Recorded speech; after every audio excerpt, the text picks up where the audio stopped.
सभी भक्तजनों को मेरा निवंदन प्रणाम। राम राम, जय श्री कृष्णा। पूनम सिहा की दुनिया में आप सभी का बहुत बहुत स्वागत है।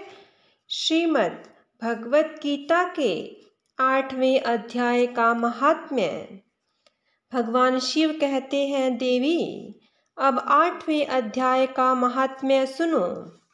उसके सुनने से तुम्हें बड़ी प्रसन्नता होगी। लक्ष्मी जी के पूछने पर भगवान विष्णु ने उन्हें इस प्रकार अष्टम अध्याय का महात्म्य बतलाया था। दक्षिण में आमर्दकपुर नामक एक प्रसिद्ध नगर है। वहाँ भाव शर्मा नामक एक ब्राह्मण रहता था, जिसने वेश्याओं को पत्नी बनाकर रखा था। वह मांस खाता, मदिरा पीता, श्रेष्ठ पुरुषों का धन चुराता, पराई स्त्री से व्याभिचार करता और शिकार खेलने में दिलचस्पी रखता था। वह बड़े भयानक स्वभाव का था और मन में बड़े बड़े हौसले रखता था। एक दिन मदिरा पीने वाले का समाज जुटा था। उसमें भाव शर्मा ने भरपेट ताड़ पी ली, खूब गले तक उसे चढ़ाया। अतः अजीर्ण से अत्यंत पीड़ित होकर वह पापात्मा कालवश मर गया और बहुत बड़ा ताड़ का वृक्ष हुआ। उसकी घनी और ठंडी छाया का आश्रय लेकर ब्रह्म राक्षस भाव को प्राप्त हुए कोई पति पत्नी वहां रहा करते थे। उनके पूर्व जन्म की घटना इस प्रकार है। एक कुशी बल नामक ब्राह्मण था, जो वेद वेदांग के तत्वों का ज्ञाता, संपूर्ण शास्त्रों के अर्थ का विशेषज्ञ और सदाचारी था। उसकी स्त्री का नाम कुमति था। वह बड़े खोटे विचार की थी। वह ब्राह्मण विद्वान होने पर भी अत्यंत लोभवश अपनी स्त्री के साथ प्रतिदिन भैंस, कालपुरुष और घोड़े आदि बड़े दानों को ग्रहण किया करता था, परंतु दूसरे ब्राह्मणों को दान में मिली हुई कौड़ी भी नहीं देता था। वे ही दोनों पति पत्नी कालवश मृत्यु को प्राप्त होकर ब्रह्म राक्षस हुए। वे भूख और प्यास से पीड़ित हो इस पृथ्वी पर घूमते हुए उसी ताड़ के वृक्ष के पास आए और उसके मूल भाग में विश्राम करने लगे। इसके बाद पत्नी ने पति से पूछा, नाथ, हम लोगों का यह महान दुख कैसे दूर होगा तथा इस ब्रह्म राक्षस योनि से किस प्रकार हम दोनों की मुक्ति होगी।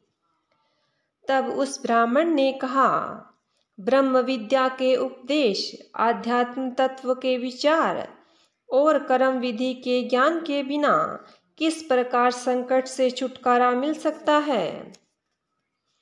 यह सुनकर पत्नी ने पूछा कि तद ब्रह्म किम धर्मामम किम कर्म पुरुषोत्तम। पुरुषोत्तम वह ब्रह्म क्या है, अध्यात्म क्या है और कर्म कौन सा है। उसकी पत्नी के इतना कहते ही जो आश्चर्य की घटना घटित हुई उसको सुनो। उपर्युक्त वाक्य गीता के 8वें अध्याय का आधा श्लोक था। उसके श्रवण से वह वृक्ष उस समय ताड़ का रूप त्याग कर भाव शर्मा नामक ब्राह्मण हो गया। तत्काल ज्ञान होने से विशुद्ध चित्त होकर वह पाप के चोल से मुक्त हो गया तथा उस आधे श्लोक के ही महात्म्य से वे पति पत्नी भी मुक्त हो गए। उनके मुख से देवात ही 8वें अध्याय का आधा श्लोक निकल पड़ा था। तदंतर आकाश से एक दिव्य विमान आया और दोनों पति पत्नी उस विमान पर आरूढ़ होकर स्वर्गलोक को चले गए। वहां का सारा वृतांत अत्यंत आश्चर्यजनक था। उसके बाद उस बुद्धिमान ब्राह्मण भाव शर्मा ने आदर पूर्वक उस आदेश श्लोक को लिखा और देव देव जनार्दन की आराधना करने की इच्छा से वह मुक्तिदायिनी काशीपुरी में चला गया। वहाँ उस उदार बुद्धि वाले ब्राह्मण ने भारी तपस्या आरंभ की। उसी समय क्षीर सागर की कन्या भगवती लक्ष्मी ने हाथ जोड़कर देवताओं के भी देवता जगतपति जनार्दन से पूछा, नाथ आप सहसा नींद त्याग कर खड़े क्यों हो गए? श्री भगवान बोले, देवी काशीपुरी में भागीरथी के तट पर बुद्धिमान ब्राह्मण भाव शर्मा मेरे भक्ति रस से परिपूर्ण होकर अत्यंत कठोर तपस्या कर रहा है। वह अपनी इंद्रियों को वश में करके गीता के 8वें अध्याय के आदेश श्लोक का जप करता है। मैं उसकी तपस्या से बहुत संतुष्ट हूँ। बहुत देर से उसकी तपस्या के अनुरूप फल का विचार कर रहा था। प्रिय, इस समय वह फल देने में मैं उत्कंठित हूँ। पार्वती जी ने पूछा, भगवन श्री हरि सदा प्रसन्न होने पर भी जिसके लिए चिंतित हो उठे थे, उस भगवत भक्त भाव शर्मा ने कौन सा फल प्राप्त किया? श्री महादेव जी बोले, देवी द्विज श्रेष्ठ भाव शर्मा प्रसन्न हुए। भगवान विष्णु के प्रसाद को पाकर आत्यांतिक सुख मोक्ष को प्राप्त हुआ तथा उसके अन्य वंशज भी जो नरक यातना में पड़े थे, उसी के शुद्ध कर्म से भगवत धाम को प्राप्त हुए। पार्वती, यह 8वें अध्याय का महात्म्य थोड़े में ही तुम्हें बतलाया है। इस पर सदा विचार करते रहना। ओम श्री परमात्मने नमः। 8वां अध्याय। इस प्रकार भगवान के वचनों को न समझकर अर्जुन बोले, हे पुरुषोत्तम, जिसका आपने वर्णन किया वह ब्रह्म क्या है, आध्यात्म क्या है, कर्म क्या है और अधिभूत नाम से क्या कहा गया है, अधिदेव नाम से क्या कहा जाता है? हे मधुसूदन, यहाँ अधियज्ञ कौन सा है और वह इस शरीर में कैसे है? और युक्त चित्त वाले पुरुषों द्वारा अंत समय में आप किस प्रकार जानने में आते हो? इस प्रकार अर्जुन के प्रश्न करने पर श्री कृष्ण भगवान बोले, हे अर्जुन, परम अक्षर अर्थात जिसका कभी नाश न हो, ऐसा सच्चिदानंद घन परमात्मा तो ब्रह्म है और अपना स्वरूप अर्थात जीवात्मा आध्यात्म नाम से कहा जाता है तथा भूतों के भाव को उत्पन्न करने वाला शास्त्र विहित यज्ञ, दान और होम आदि के निमित्त जो द्रव्य आदि का त्याग है वह कर्म नाम से कहा गया है। उत्पत्ति विनाश धर्म वाले सब पदार्थ अधिभूत है और हिरण्य में पुरुष अधिदैव है। और हे देहधारियों में श्रेष्ठ अर्जुन, इस शरीर में मैं वासुदेव ही विष्णु रूप से अधियज्ञ हूँ। और जो पुरुष अंतकाल में मेरे को ही स्मरण करता है और मेरे को स्मरण करता हुआ शरीर को त्याग कर जाता है, वह मेरे साक्षात स्वरूप को प्राप्त होता है। इसमें कुछ भी संशय नहीं है। कारण कि हे कुंती पुत्र अर्जुन, यह मनुष्य अंतकाल में जिस जिस भी भाव से स्मरण करता हुआ शरीर को त्यागता है,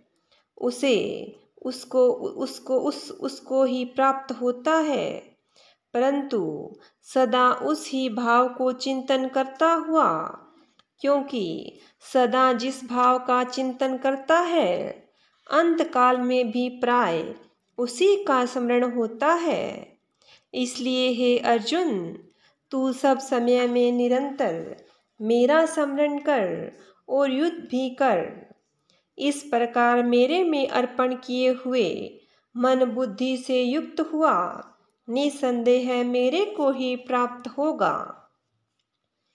हे पार्थ, यह नियम है कि परमेश्वर के ध्यान के अभ्यास रूप योग से युक्त अन्य तरफ न जाने वाले चित्त से निरंतर चिंतन करता हुआ पुरुष परम प्रकाश रूप दिव्य पुरुष को अर्थात परमेश्वर को ही प्राप्त होता है। इससे जो पुरुष सर्वज्ञ, अनादि, समय के नियंता, सूक्ष्म से भी अति सूक्ष्म, सबके धारण पोषण करने वाले अचिंत्य स्वरूप सूर्य के सदृश्य नित्य चेतन प्रकाश रूप अविद्या से अति परे शुद्ध सच्चिदानंद घन परमात्मा को स्मरण करता है, वह भक्ति युक्त पुरुष अंतकाल में भी योग बल से भ्रकुटी के मध्य में प्राणों को अच्छी प्रकार स्थापन करके फिर निश्चल मन से स्मरण करता हुआ उस दिव्य स्वरूप परम पुरुष परमात्मा को ही प्राप्त होता है। हे अर्जुन, वेद के जानने वाले विद्वान जिस सच्चिदानंद घन रूप परम पद को ओंकार नाम से कहते हैं और आसक्ति रहित यत्नशील महात्मा जन जिसमें प्रवेश करते हैं तथा जिस परम पद को चाहने वाले ब्रह्मचार्य का आचरण करते हैं, उस परम पद को तेरे लिए संक्षेप से कहूँगा।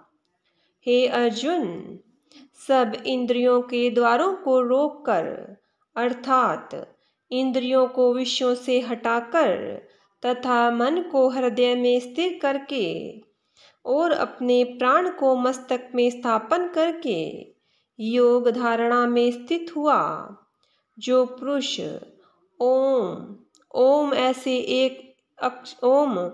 ऐसे इस एक अक्षर रूप ब्रह्म का उच्चारण करता हुआ और उसके अर्थ स्वरूप मेरे को चिंतन करता हुआ शरीर को त्याग कर जाता है, वह पुरुष परम गति को प्राप्त होता है। हे अर्जुन, जो पुरुष मेरे में अनन्य चित्त से स्थित हुआ सदा ही निरंतर मेरे को स्मरण करता है, उस निरंतर मेरे में युक्त हुए योगी के लिए मैं सुलभ हूँ अर्थात सहज ही प्राप्त हो जाता हूँ। वे परम सिद्धि को प्राप्त हुए महात्मा जन मेरे को प्राप्त होकर दुख के स्थान रूप क्षणभंगुर पुनर्जन्म को नहीं प्राप्त होते हैं, क्योंकि हे अर्जुन, ब्रह्मलोक से लेकर सब लोग पुनरावर्ती स्वभाव वाले अर्थात जिसको प्राप्त होकर पीछे संसार में आना पड़े ऐसे हैं। परंतु हे कुंती पुत्र, मेरे को प्राप्त होकर उसका पुनर्जन्म नहीं होता है, क्योंकि मैं कालातीत हूँ और यह सब ब्रह्म आदिकों के लोक काल करके अवधि वाले होने से अनित्य है। हे अर्जुन, ब्रह्मा का जो एक दिन है उसको 1000 चौकड़ी युग तक अवधि वाला और रात्रि को भी 1000 चौकड़ी युग तक अवधि वाला जो पुरुष तत्व से जानते हैं अर्थात काल करके अवधि वाला होने से ब्रह्मलोक को भी अनित्य जानते हैं, वे योगी जन काल के तत्व को जानने वाले हैं। इसलिए वे यह भी जानते हैं कि संपूर्ण दृश्य मात्र भूतगण ब्रह्मा के दिन के प्रवेश काल में अव्यक्त से अर्थात ब्रह्मा के सूक्ष्म शरीर से उत्पन्न होते हैं और ब्रह्मा की रात्रि के प्रवेश काल में उस अव्यक्त नामक ब्रह्मा के सूक्ष्म शरीर में ही लय होते हैं। वह ही यह भूत समुदाय उत्पन्न होकर प्रकृति के वश में हुआ रात्रि के प्रवेश काल में लय होता है और दिन के प्रवेश काल में फिर उत्पन्न होता है। हे अर्जुन, इस प्रकार ब्रह्मा के 100 वर्ष पूर्ण होने से अपने लोक सहित ब्रह्मा भी शांत हो जाता है, परंतु उस अव्यक्त से भी अति परे दूसरा अर्थात विलक्षण जो सनातन अव्यक्त है, वह सच्चिदानंद घन पूर्ण ब्रह्म परमात्मा सब भूतों के नष्ट होने पर भी नहीं नष्ट होता है। जो वह अव्यक्त अक्षर ऐसा कहा गया है, उस ही अक्षर नामक अव्यक्त भाव को परम गति कहते हैं तथा जिस सनातन अव्यक्त भाव को प्राप्त होकर मनुष्य पीछे नहीं आते हैं, वह मेरा परम धाम है।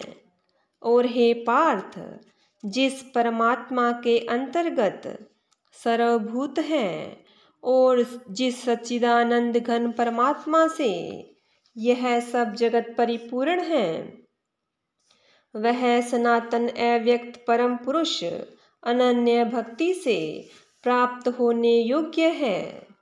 और हे अर्जुन, जिस काल में शरीर त्याग कर गए हुए योगी जन पीछे आने वाली गति को और पीछे आने वाली गति को भी प्राप्त होते हैं, उस काल को अर्थात मार्ग को कहूँगा। उन दो प्रकार के मार्गों में से जिस मार्ग में ज्योतिर्मय अग्नि अभिमानी देवता है और दिन का अभिमानी देवता है तथा शुक्ल पक्ष का अभिमानी देवता है और उत्तरायण के 6 महीनों का अभिमानी देवता है, उस मार्ग में मरकर गए हुए ब्रह्मवेता अर्थात परमेश्वर की उपासना से परमेश्वर को परोक्ष भाव से जानने वाले योगी जन उपरोक्त देवताओं द्वारा क्रम से ले लिए गए हुए ब्रह्म को प्राप्त हुए हैं।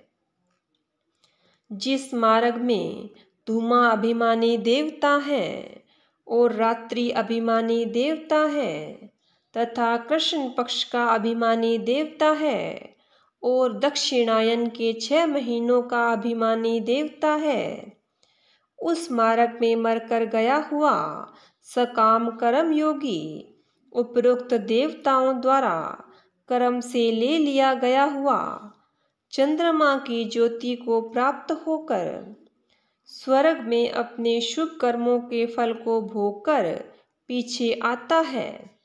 क्योंकि जगत में यह 2 प्रकार के शुक्ल और कृष्ण अर्थात देवयान और पितृयान मार्ग सनातन माने गए हैं। इनमें एक के द्वारा गया हुआ पीछा न आने वाली परम गति को प्राप्त होता है और दूसरे द्वारा गया हुआ पीछा आता है अर्थात जन्म मृत्यु को प्राप्त होता है। हे पार्थ, इस प्रकार इन दोनों मार्गों को तत्व से जानता हुआ कोई भी योगी मोहित नहीं होता है, अर्थात फिर वह निष्काम भाव से ही साधन करता है, कामनाओं में नहीं फंसता।